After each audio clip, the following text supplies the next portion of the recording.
So I'm kind of curious. I was talking about with Ricky. What is your relationship like with Mo these days? Obviously, you had a lot of success together, but now you're not training partners anymore. What's it like? What's your relationship like?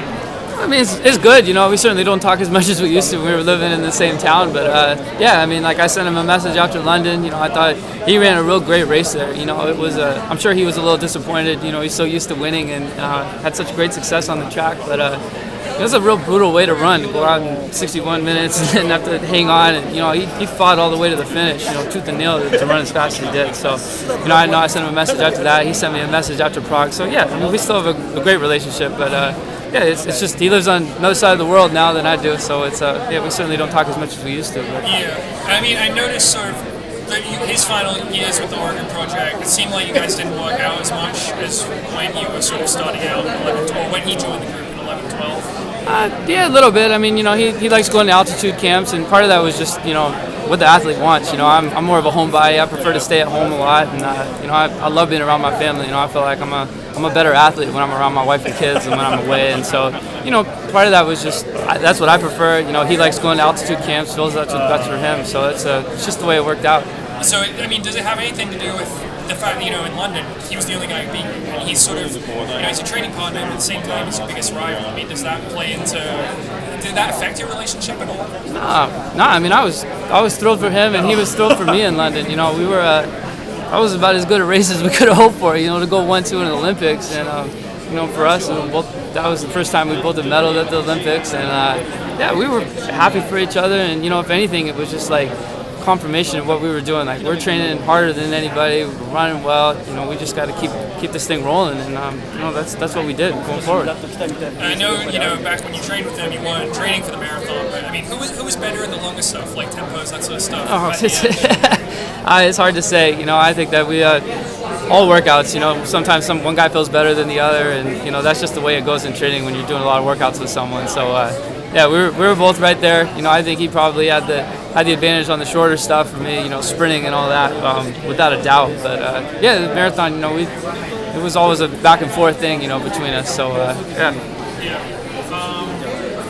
And you don't do altitude anymore? Is that true? I mean, when was the last time you had an altitude stint?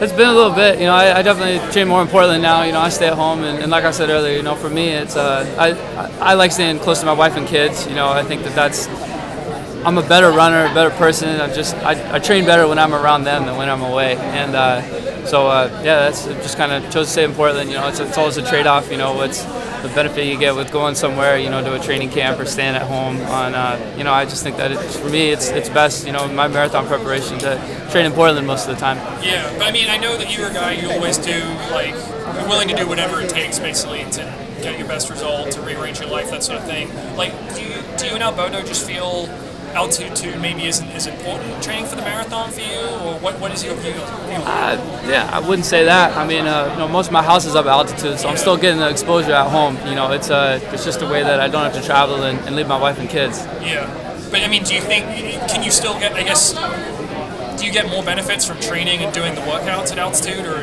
what?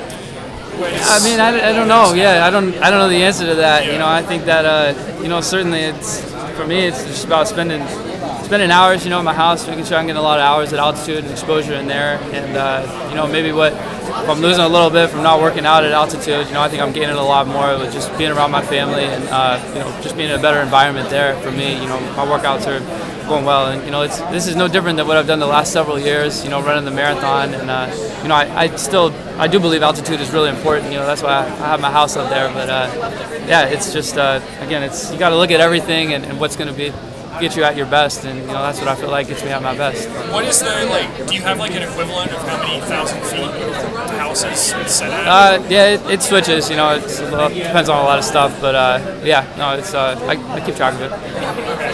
It's like, is it like Boulder, is it Flagstaff, is it higher than that? It's kind of trial and error, but yeah, I figured out what works for me, and yeah. Does your family, does your wife and kids notice the altitude? Yeah, a little bit. I mean, it's not yeah, I don't think, they're probably used to it at this point. My wife went to high school in Denver, so she's used to being up at altitude anyway, and yeah, my kids don't seem to really notice it. So, have you changed your training at all? This is, apart from Prague, which didn't really know you were running Prague until a few weeks before. Right. This is the first time you've run a rapid marathon. Have you changed your training at all because of that?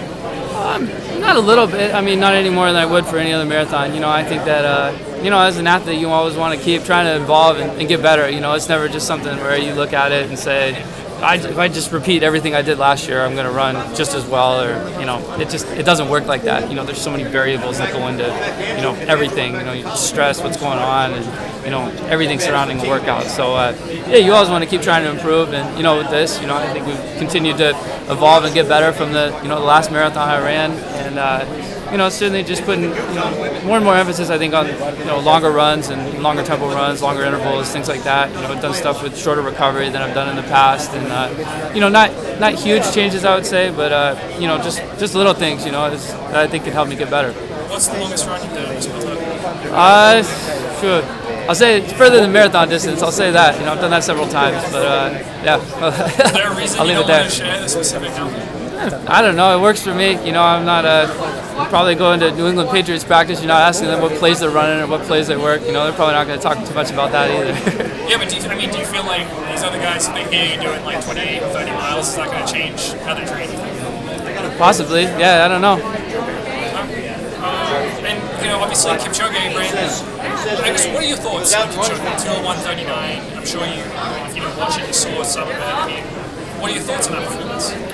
I thought it was great, unbelievable, and as a friend of his, I really couldn't be happier for him. I think that, he's an Olympic champion, now he's a world record holder. I mean, he's really the ambassador for the marathon, and for you could argue track and field too. And I really just don't think you could ask for a better person, to be representing the event and all that. And he's so humble, disciplined, hardworking. He's just there's a lot that I really respect and admire about him. He's been with one coach his entire career. It's a very gradual process. He had great success on the track, moved up to the marathon, and I just love the way he, his mental approach and the way he tackles the event. And it's a real inspiring performance to see what he did in Berlin, and I was just really happy for him. That's the one thing I think that he was kind of missing in his career, and he'd been so close for so long, right knocking on the world record door, and it just didn't work out, for whatever reason. And so, I was real happy that he was able to get it done there. And for Sunday, have you guys decided on the opening off split is going to be? Is there you want to come through? No, I think they're still kind of finalizing that. That'll get worked out tonight or tomorrow. But it'll probably be somewhere between 62 and 63 minutes. Iron out all the details later. But it'll be somewhere in there, I think. And you feel that it's like you'd be fine with doing that? Yeah, no, absolutely. I mean, I'll go with it, whatever it is. I don't think you really have too much of an option. At this level, you can't let guys get a big gap, and I've always hated the mentality of, I'm going to let people get away from me and hope they die and hope they come back. I just think that that's such a bad way to look at it. I would rather be the one that's attacking or be up there. And it'll be quick, but I'm looking forward to it. All right, appreciate your time, Galen. Thank you. Good luck on All right.